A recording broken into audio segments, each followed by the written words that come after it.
નમસ્કાર દર્શક મિત્રો, ન્યૂઝરૂમ પાલિતાણા યુટ્યુબ ચેનલમાં તમારું સ્વાગત છે. વિદ્યાર્થી મિત્રો, શું તમે 10 અથવા 12માં અભ્યાસ કરી રહ્યા છો? તો તમને મળી રહ્યું છે ફ્રી લેપટોપ યોજના 2026. 25,000ની મફત સહાય સીધી જ તમારા ખાતામાં જમા થશે. અરજી ફોર્મ કેવી રીતે ભરવું, કયા કયા ડોક્યુમેન્ટની જરૂર પડે, સંપૂર્ણ વિગત હું વિડીયોમાં તમને દેવાનો છું. એ પહેલા આપણી ચેનલને સબસ્ક્રાઇબ ના કરી હોય તો ફટાફટ સબસ્ક્રાઇબ કરી લો, જેથી કરીને આવી નવી અપડેટની માહિતી તમારા સુધી પહોંચાડતો રહું. વિદ્યાર્થી મિત્રો, ફ્રી લેપટોપ યોજના 2026 અનુસાર ભારત સરકાર અને all India council four technical education દ્વારા વિદ્યાર્થીઓ માટે ડિજિટલ શિક્ષણને પ્રોત્સાહન આપવા માટે ફ્રી લેપટોપ સહાય યોજના 2026 પીએમ ફ્રી લેપટોપ યોજના વન સ્ટુડન્ટ વન લેપટોપ યોજના ચલાવવામાં આવી રહી છે. આ યોજના આર્થિક રીતે કમજોર વિદ્યાર્થીઓને મફતમાં લેપટોપ આપીને ઓનલાઈન લર્નિંગ અને ડિજિટલ ગેપને ઘટાડવાનો ઉદ્દેશ ધરાવે છે. આ યોજના કેન્દ્રીય અને રાજ્ય સ્તરે ચાલે છે અને 2026માં તેને વિસ્તારવામાં આવ્યો છે. વિદ્યાર્થી મિત્રો, લેપટોપ સહાય યોજનામાં કયા વિદ્યાર્થીને લાભ મળે છે? વિદ્યાર્થી ગુજરાતનો કાયમી રહેવાસી હોવો જોઈએ. આ યોજનાનો લાભ લેવા માટે વિદ્યાર્થીએ ધોરણ 10 અથવા 12મું ધોરણ સરકાર માન્ય બોર્ડમાંથી પાસ કરેલું હોવું જોઈએ. કુટુંબની વાર્ષિક આવક ₹1 લાખ કરતાં ઓછી હોવી જોઈએ.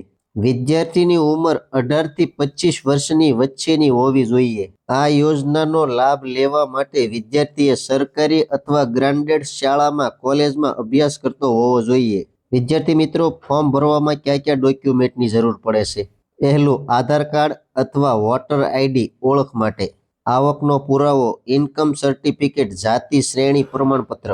SC, ST, OBC, EWS માટે 10મી 12મીની માર્કશીટ અને એડમિશન પ્રમાણપત્ર. રહેઠાણનો પુરાવો, રેશન કાર્ડ અથવા બેંક સ્ટેટમેન્ટ. ડિસેબિલિટી સર્ટિફિકેટ જો લાગુ પડે તો.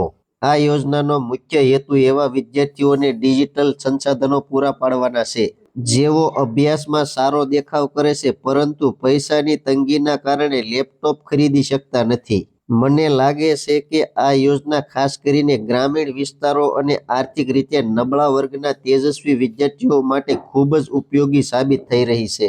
આ યોજના હેઠળ વિદ્યાર્થીઓને કાં તો એકદમ ફ્રી લેપટોપ આપવામાં આવે છે અથવા તો સરકાર દ્વારા ₹25,000 સુધીની આર્થિક સહાય સીધી તેમના બેંક ખાતામાં મોકલવામાં આવે છે. આ રકમથી વિદ્યાર્થીઓ પોતાની પસંદગીનો લેપટોપ ખરીદી શકે છે. આનાથી તેમનો આત્મવિશ્વાસ વધે છે અને તેઓ આધુનિક રીતે ભણીને પોતાનું ભવિષ્ય ઉજ્જવળ બનાવી શકે છે. મને યાદ છે કે મારા પડોશના એક છોકરાને પણ આ યોજનાનો લાભ મળ્યો છે. આ યોજનામાં અરજી કરવી ખૂબ જ સરળ છે. મારા મતે ઓનલાઈન અરજી કરવી સૌથી સારો રસ્તો છે. સૌ પ્રથમ તમારા રાજ્યના શિક્ષણ વિભાગની સત્તાવાર વેબસાઇટ ઓફિશિયલ વેબસાઇટ પર જાઓ. ત્યાં આપેલા ફ્રી લેપટોપ સેમ અથવા સમાન વિભાગને શોધો અને તેના પર ક્લિક કરો. આવશ્યક માહિતી અને સૂચનાઓ કાળજીપૂર્વક વાંચો.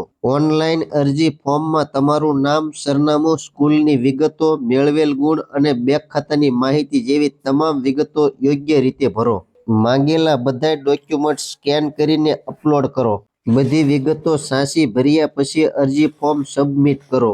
સબમિટ કર્યા પછી મળેલ અરજી નંબર, એપ્લિકેશન નંબર સુરક્ષિત રાખો. આ હતી ધોરણ 10 અને 12ના વિદ્યાર્થીઓ માટે ફ્રી લેપટોપ સહાય યોજના 2026. તો માહિતી તમને કેવી લાગી કોમેન્ટ બોક્સમાં કોમેન્ટ કરજો. ચેનલમાં નવા છો તો ચેનલને સબસ્ક્રાઇબ કરજો. હવે મળશું એક નવી માહિતી સાથે. ત્યાં સુધી બધાને જય જવાન, જય કિસાન, ભારત માતા કી જય.